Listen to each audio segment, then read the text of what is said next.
When you begin this etude, you have to bear in mind that you're dealing with a set of secondary dominants. That is, chords that are set 5 chord pitches apart. That means that if you are dealing with a C chord, you're looking at a G chord being the chord of influence or kind of the dominant relationship of the previous chord, right? So if you have a G7, that should actually have more presence and dominate the tonic. And the tonic should actually subside or be subdued by the dominant chord coming down. All right. And so, speaking of C majors, we actually start on C major for this piece.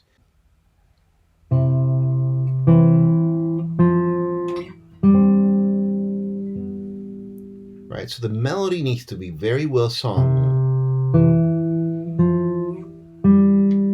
And then you have this, right, that is kind of a suspended C note, reminding you of the C major chord that you had before, and it resolves quietly down to the B, right?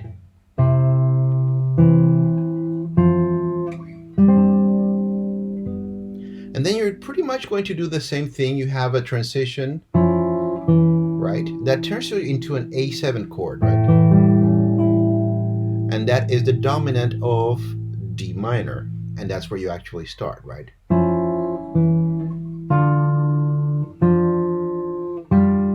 And then you don't have to shift to do the next suspension. And you notice that it is the tonic of the previous area, this time D, that is going to resolve down to the C, right? So if we put it all together,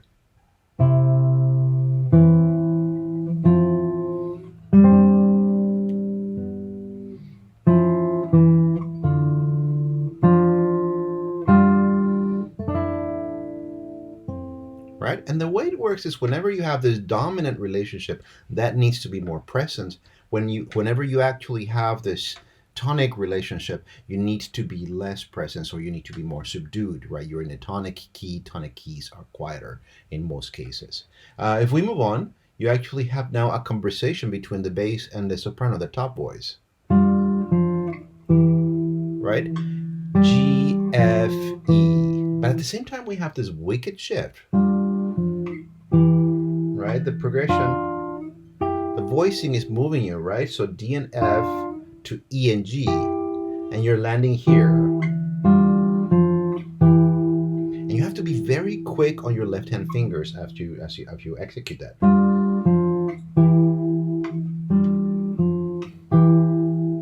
Right? So whenever you have a shift, we tend to actually put an accent. That is the nature of the instrument. Right? And that's almost the death of the musical phrase in there, right? No, we do know that we're headed towards that E, but it does not need to be too accented, right? So whenever I shift and I have an arrival of an important note, particularly here in the bass, I try to play down the shift. And then we continue with that melodic exchange that I was talking about earlier, right? Right? And then it's going to be taken again by the bass as you shift over to third position, right? You make your bar in third position. 3 is grabbing the G, 2 is grabbing the B, right? And then you set yourself up for second position. Now you have to be very careful here because you have an open E, you have a closed C on the 5th fret, and your index finger is grabbing the E, right? So that's loud, causing dissonance, and here's resolution. Now this is important because this is going to move you to the next position. 3 is critical, the 3rd finger, which is now holding a B on the 3rd string, right? So here, you're going to slide it a whole step from B to A, and then you're going to bring your pinky over almost in a backwards position, right? Backwards meaning that your pinky is higher, your index is lower. Forward position, your index is higher, your pinky is lower, right? And then you're already set up, right? So you just did 1 and 3 are set up. There's no reason to lift your fingers from the fretboard. You just bring it from 3rd position to first position, right? Dominant, resolution, right? The dominant sometimes going to be 5 notes apart. Sometimes it's basically the stress chord in what we actually are going to be working with in this piece. Right? Then we have an E major chord, And then like clockwork, E major is the dominant of A minor. We have an A minor in first inversion. I know it looks like a C major chord, but 2 is holding the A, not the C, right? Very big difference between and, right? So, and that's going to lead us to the D major chord, which is going to lead D major being the dominant if you go 5 notes down of G major. And we do have a G major chord. I know we don't have the root in the bass, but Sor wanted it to be a weaker chord. And he was also thinking of voice leading because next we have the C major chord, right? And in the middle we have that G that works as a pedal. Make sure that you don't overplay it because you don't want to obscure that D going to that E, right?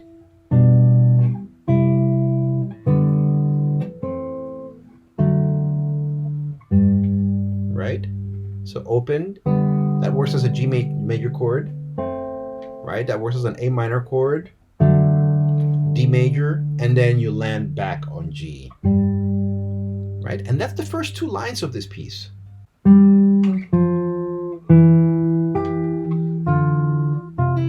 Now we are taking that conversation between the bass and the soprano even more seriously with Sor, right? So it's in the middle voice.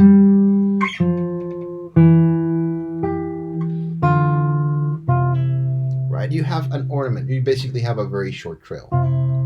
So here we have a diminished 7th chord that is going to work as a dominant of the A major chord. Right? So we have a dominant here. Don't let the shift make you over accentuate this. You're still in A major, turning that A major into an A7 chord by adding that 7th. And that 7th is going to work as a suspension on a D minor chord, right? So this is the chord of importance. If you want to roll that chord, that is okay because this is a dominant now, right? I wouldn't suggest rolling arbitrarily chords. You always reserve your rolls for places of importance. So this is definitely a place of importance. You're treating the A. The A has gone from an A major chord. Now it is a dominant 7th A major chord. Now, after that, you're going to get a little bit of a change. You're going to turn your hand around more in a forward position to grab that E and set that formation up, which is in total forward position. Your pinky is rather low in the position of the guitar. Your wing is, fairly open. And by wing, I mean your elbow, right? Being up, right? And then you want to reach out for that A, which is complicated, right? Because you're going to have to stretch your pinky to get there, right? And then you go to your dominant chord, right? So it's still playing at A as a dominant. It's a flat 5 chord inverted in first inversion, meaning that it is the G that is in the bottom. And you have a suspension, right? So here you have a D minor chord, right? In first inversion as well, but you have this memory of what you had before. That E is still lingering, so it is a suspension, right? Right? And then you actually have this hint of a D major chord. You have an F sharp. You don't see the D there. You have an A, you have a C, and you have an F sharp. And that D chord, if you go down your circle of fifths, you're going to see that 5 notes down resolve to G. And that's exactly what you have next. Then this is basically a step motion, right? You go from G major to F major. Then in G major with D in the bottom, you are going to go 5 notes down to the C major, right? So you've gone through the circle of fifths away from C major, and now you've returned to C major.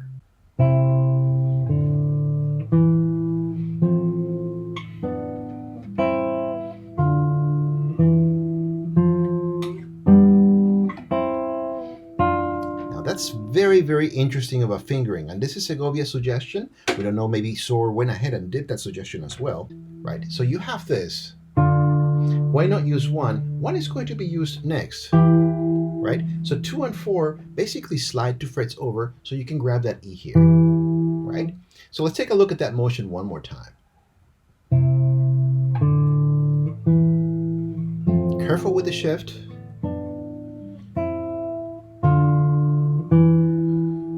Don't over accentuate the shift. Careful with the shift. 2 and 4.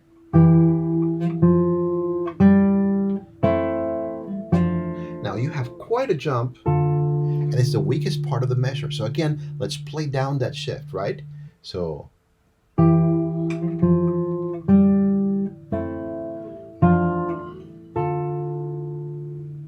then you land your bar on 5th position.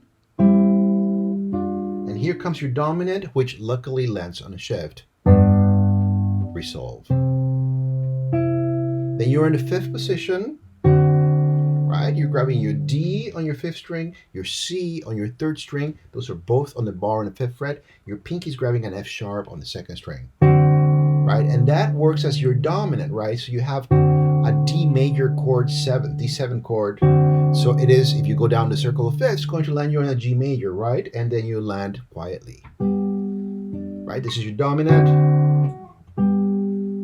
And then the same formation on the left hand, right? So you have here a C dominant 7th chord that is going to take you to an F major chord.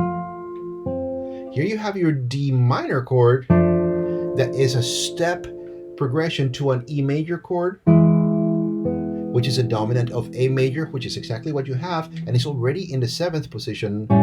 So 5 notes down the road, you know that A is going to take you to D, and here you have, right? D is the dominant of G, which is exactly what you get next, this time in root position. Then G moves to A, so it's just a step position, right? And this is perhaps one of the most difficult measures to connect in this piece.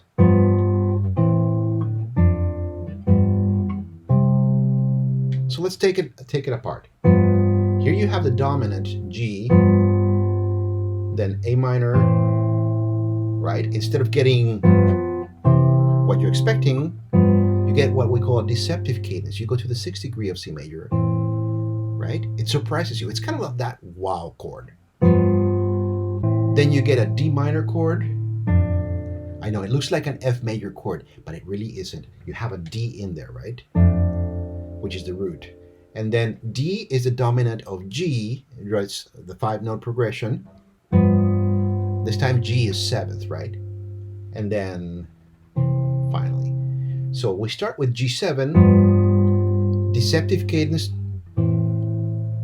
D minor,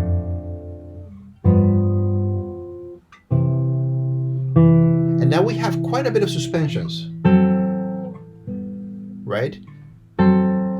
That is working as your dominant. You have F sharp C A, right? So it's part of a D major 7th chord that resolves quietly to G major, and you want to make sure that that A rings through, right? Right, and this is setting you up. This is a C7 chord. You don't have the tonic, right? Right? Resolves to F major, right?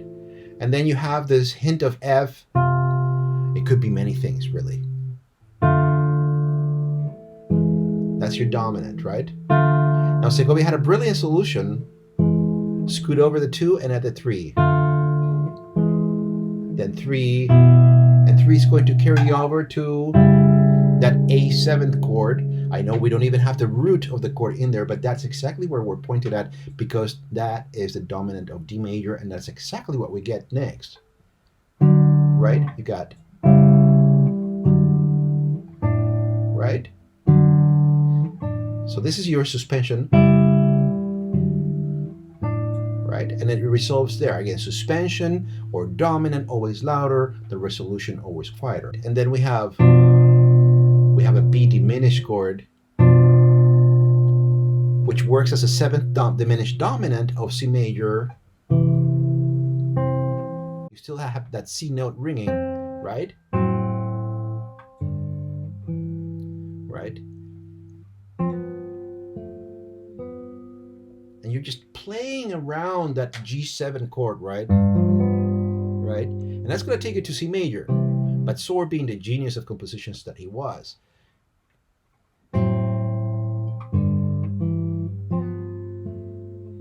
notice the F that is suspended there.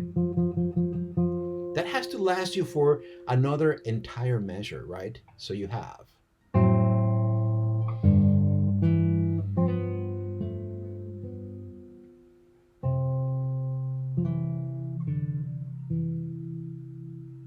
a beautiful piece. Let's play it.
Have fun.